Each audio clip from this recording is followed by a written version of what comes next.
Sally, did you have a question?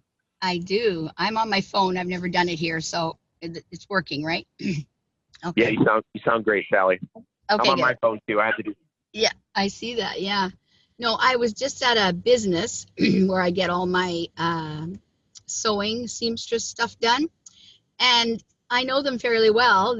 So I just thought I'd just say, hey, are you, are you guys open to extra streams of income? Another way to make some money?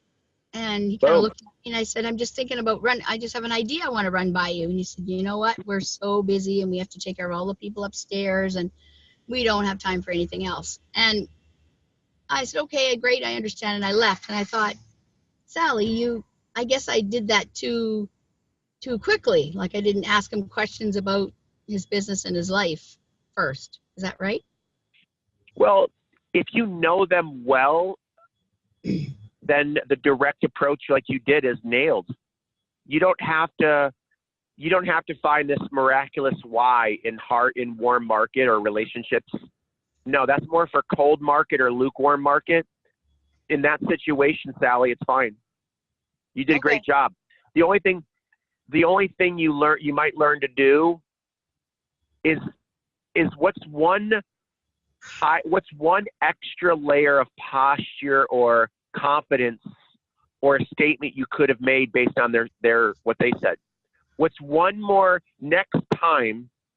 What's the next thing you could say when they say that, what they said? Because the first part sounded, there's nothing I can coach you on. It was amazing. You sounded textbook. Okay, thanks. So maybe a referral, like, hey, do you know anybody that might be interested in earning some extra income? That's one fantastic option. Here's what you might want to say. Do you know someone who would be okay? Who do you know who's? You could do it two ways. One is to provoke curiosity to try to kind of poke them by saying, well, do you know anybody that would be open to an additional 6-figure income stream? I used to say that to shock the heck out of them. And they'd be like, oh, well, what's this thing about? Sometimes. Or you could say it, or if you really want to get a referral, you're probably better off saying, hey, can you help me? Who's the most motivated person you know? Boom. And then get the name and number. Option number 3 is probably one of the best options I would look at. Would be, can you hit mute real quick, Sally? Is that your noise? Yeah, well, it's a car beside me. Yeah, hang on. Thank you. Okay, so what the third option would be, you know what? The busiest people are the ones that make sometimes as much as 6 figures and above. If I could show you how to do it, being ridiculously busy over and above the very limited time that you have, would that be something you'd take a peek at? So in baseball, people swing the bat and 70 to 90% of the time they fail. You've got to swing the bat a little bit more, learn to swing the bat again. And when someone gives you a curveball, you've got to swing it again, a different angle sometimes, because you don't want to give up on the first time of them rejecting you unless it was a hard rejection, which to me, that was just like, oh no, Sally, we're so busy right now, which usually is just a big excuse sandwich. Because the busiest, that either means A, they already know what you do and they don't see, you don't have the influence over them maybe, or they really are busy and they're, I don't know. You don't know what the usually it's, I'm not sure what it is, but the bottom line is that busy people make things happen. Right. So that'd be the third option. Okay. All right. Awesome. I got one other question, or is there more in the queue? Yeah, go for it. Go for it. We were traveling this weekend and we stopped at a restaurant and our server was amazing. So I told her how great she was and all that stuff. And then when I went to pay at the till, I just said to her, you know, I'm expanding on the island, and I'm looking for some people who are interested in earning extra income. You know, I don't know, whatever I said. You're interested. And anyway, she quickly gave me her number when I said about extra income, and she said, and I found out she was the owner, like the wife of the owner of the restaurant. So, and she said, I do lots of things. She said, I'm an auctioneer, and I'm really great with people. Oh, I told her she was really great with people. I was looking for people like that. That was it. So anyways, I'm going to phone her today. So it's cold market, really. Hey? Kinda. I don't think, and here's the thing I've never said. Yeah, it's cold market, but get that out of your thought pattern. I don't think about that it's cold market. Okay. Yeah. It's an amazing person that's going to be your new bestie. She's going to be your best rock star in the history of the world. And yeah, so technically, yeah, it's cold market, but that's just a term we use. But what I meant was, when I call her, I'm going to let her know I just need to ask you a few questions so I can figure out what information to send you. That's it. And still need to talk, ask some questions about her business. I'm curious anyways, what's that like? Yeah, you don't want to wait. And why do you want to do that? Give me the reasons why, Sally, you have to do it that way. Because see if you can find them all. So to build a relationship, so she can know, like, and trust me. So why? She can know, like, and trust me, because she wouldn't want to do business with someone she doesn't know or trust or like. Okay. And why else? Why else does she need to trust you? So she feels confident that it'll work for her. Oh, right. That it'll work for her. That's a big one. Okay, yeah. So why else? Give me some more reasons why you got to interview her and ask the questions. So that when I'm talking with her after the presentation, I'll know why she would be interested, like what inspires her, like, so I can have her see my business. You've gathered that happen for her. You've gathered so yes.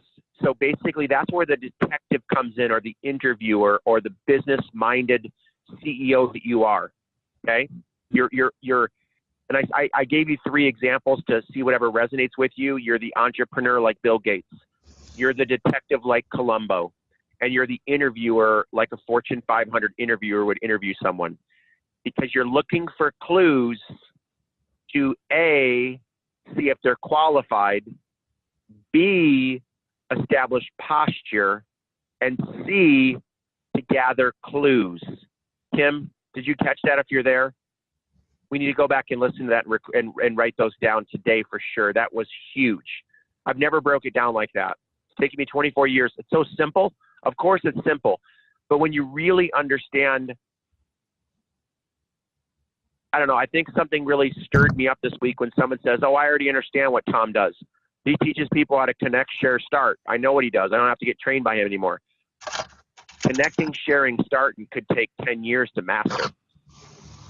Could take a month to even get to base 1 with it for some of you, to be able to enroll 2 to 4 people a week. So there's a really deep layer of psychology behind learning how to be a great connector in life, learning how to get people to show up to presentations, and then learning the psychology of urgency and moving people to enroll. So yeah, sorry, Sally, I went to a little bit depth on that, but yeah, good job. Oh, no, it's great. Thank you. No, I'm going to call her. And Sally, I'm going to tell you right now, there's nothing stopping you from being at the top rank. Don't ever let any doubt or fear or anything ever creep into that mind of your powerful mind. You are the top rank of your company if you want to be. It's a choice. Yeah. And I figured out the answer how to do it with your company and every company last night, like never before. Yeah, the call last night. Yeah, were you on it? I was. And the whole, for everybody else that wasn't on it, when you don't feel like you're a leader, when you're indecisive, when you don't think you're a good salesperson, when you're stressed and depressed, when you're financially challenged, when you don't think you're confident enough, when you're insecure feeling, when you think you're shy, all you have to do is go get 2 more people. Yeah. When those 2 people do nothing, go get 2 more. And if it's still not working, get 2 more. And you keep getting 2 more when you think you can't or can. You just keep getting, it's just 2 people in this world you have to get. And then when you don't know what to do with those people, teach them how to do what you did to get them, which is send people to presentations and talk to them. When they don't do it well, tell them that they got to learn how to do it well. When they don't want to show up to my training, you got to look them in the eye and say, how else are you going to learn to do this? How else are you going to learn to connect and talk with people well? Well, it's not working, they tell you. Well, it does work. I promise it works, and it'll work for you. You got to get the training. You got to invest in your life. Anyways, sorry. No. Little tangent. It's okay. No, that's great. No, it made it really simple last night. It was like, just go get 2 more. So, you know,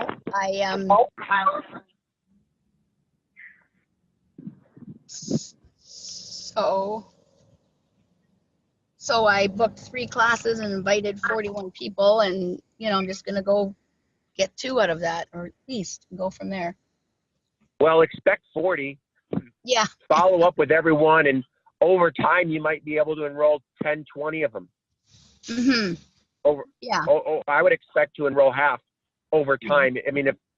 If 20 people showed up out of 41, that's rock star numbers. Right. Yeah, I'm going to be phoning them, like you said, because it's summertime and people are a little more elusive. But don't make agreements. Don't make agreements about that kind of stuff. Not true. I know. You know, Jen told me last night was going to be the lowest call. Jen told me it was going to be the lowest call that we've done in a while, and it was one of the best. Not everybody's able to get away for the holidays like you think. Right. Some people have the most time to really meditate on a business and realize they're not able to travel like everybody else is doing on social media. And they're a little bit ticked off. And when you present a business opportunity to them on July 4th in the United States, it's the most receptive you might ever get someone. Yeah. It's a good point. I agree. You're right. I shouldn't say those things. I totally know better. Never make those agreements. I know better. Yeah. Good. Okay. I'm proud of you, Sally. Thanks, Anybody Tom. else? You betcha.